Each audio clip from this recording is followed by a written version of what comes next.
3 मई को भड़की हिंसा के बाद जान माल की बड़े पैमाने पर क्षति हुई है।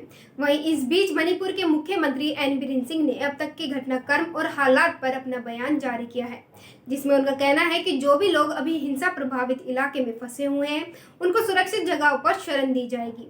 साथ ही सीएम के मुताबिक अभी भी 10,000 लोग वहां पर फंसे हुए हैं। इसके साथ ही मणिपुर के सीएम ने हिंसा की चपेट में आए परिवारों के लिए मुआवजे का ऐलान किया है। आपको बता दें कि मणिपुर में मतई समुदाय और आदिवासियों के बीच हिंसा पर काबू पाने के लिए भारतीय सेना और असम राइफल्स की 105 टुकड़ियों को तैनात किया गया है, जिसके चलते पूर्व उत्तर की तरफ जाने वाली कई ट्रेनों को कैंसिल भी करना पड़ा। इसके साथ ही हिंसाग्रस्त इलाकों में हालातों को संभालने के लिए 8 जिलों में कर्फ्यू भी लगाया गया है। दरअसल मणिपुर हाई कोर्ट ने राज्य सरकार को निर्देश दिया था कि वे राज्य में 53% हिस्सा रखने वाले गैर आदिवासी मतई समुदाय की एसटी दर्जे की मांग पर विचार करें और साथ ही 4 हफ्ते के अंदर केंद्र को अपनी राय के बारे में जानकारी दें। इसके बाद एसटी दर्जे की मांग के खिलाफ चुराचांदपुर जिले में all tribal students union Manipur ने आदिवासी एकजुटता मार्च बुला लिया था।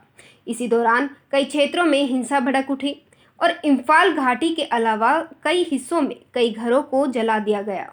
वहीं केंद्रीय गृह मंत्री अमित शाह ने मणिपुर के अलावा असम, नागालैंड और मिजोरम के मुख्यमंत्रियों से संपर्क किया है। अब आप ये सोच रहे होंगे कि आखिर कौन है मैतेई और नागा कुकी। मणिपुर असम, नागालैंड, मिजोरम और म्यांमार से घिरा हुआ है, जिसमें इम्फाल वैली में मतई समुदाय के लोग रहते हैं। मणिपुर में मतई समुदाय की आबादी 53% से ज्यादा है और ये गैर जनजाति समुदाय है, जिनमें ज्यादातर हिंदू हैं। वहीं कुकी और नागा की आबादी 40% के आसपास है। राज्य में इतनी बड़ी आबादी होने के बावजूद मैती समुदाय सिर्फ घाटी में ही बस सकते हैं।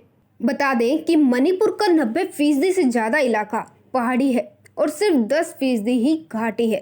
पहाड़ी इलाकों पर नागा और कुकी समुदाय का तो घाटी में मतई का दबदबा है। दरअसल मणिपुर में एक कानून है, इसके तहत घाटी में बसे मती समुदाय के लोग पहाड़ी इलाकों में नहीं बस सकते और ना ही जमीन खरीद सकते हैं। लेकिन पहाड़ी इलाकों में बसे जनजाति समुदाय के कुकी और नागा घाटी में बस भी सकते हैं और जमीन भी खरीद सकते हैं।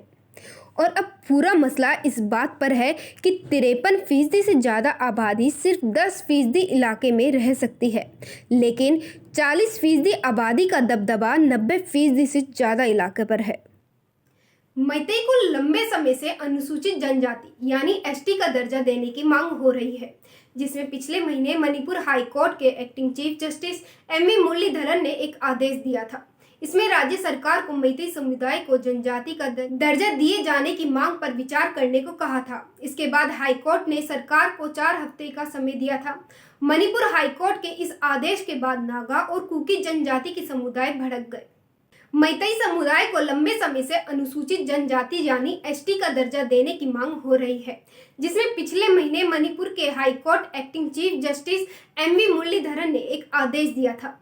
इसमें राज्य सरकार को मैतेई समुदाय को जनजाति का दर्जा दिए जाने की मांग पर विचार करने को कहा था। आदेश के बाद नागा और कुकी जनजाति समुदाय भड़क गए और उन्होंने 3 मई को मैतेई समुदाय के अनुसूचित जनजाति का दर्जा दिए जाने की मांग के खिलाफ आदिवासी एकता रैली निकाली। ऑल मणिपुर ट्राइबल यूनियन के महासचिव केल्विन नेहीसियाल ने बताया कि इस पूरे विरोध की वजह ये थी कि मतई अनुसूचित जाति का दर्जा चाहते थे। उन्हें एसटी का दर्जा कैसे दिया जा सकता है? अगर उन्हें एसटी का दर्जा मिला तो वो हमारी सारी जमीन हथिया लेंगे। जिसमें केल्विन ने दावा किया है कि कुकी समुदाय को संरक्षक की ज़रूरत थी, क्योंकि वो बहुत गरीब थे और उनके पास स्कूल नहीं थे। वो सिर्फ झूम की खेती पर ही जिंदा रहते थे। तो वहीं दूसरी तरफ मैतेई समुदाय को एसटी का दर्जा की मांग करने वाले संगठन का कहना है कि ये सिर्फ नौकरियां और शैक्षणिक संस्थानों में आरक्षण का मुद्दा नहीं है, बल्कि ये पैतृक जमीन, संस्कृति और पहचान का मसला है, जिसमें संगठन का मानना है कि मैतेई समुदाय को म्यांमार और आसपास के पड़ोसी राज्यों से आने वाले अवैध प्रवासियों से खतरा है। मैतेई समुदाय के मुताबिक ये विरोध प्रदर्शन महज एक दिखावा है। जंगलों में बसे अवैध प्रवासियों को बाहर निकालने की राज्य सरकार की कार्रवाई से कुकी समुदाय नाराज है। ऑल मैतेई काउंसिल के सदस्य चांद मितेई पेसांग बाम ने ये दावा किया है कि एसटी दर्जे के विरोध की आड़ में उन्होंने मौके का फायदा उठाया है, लेकिन उनकी असल समस्या इवेक्शन ड्राइव है।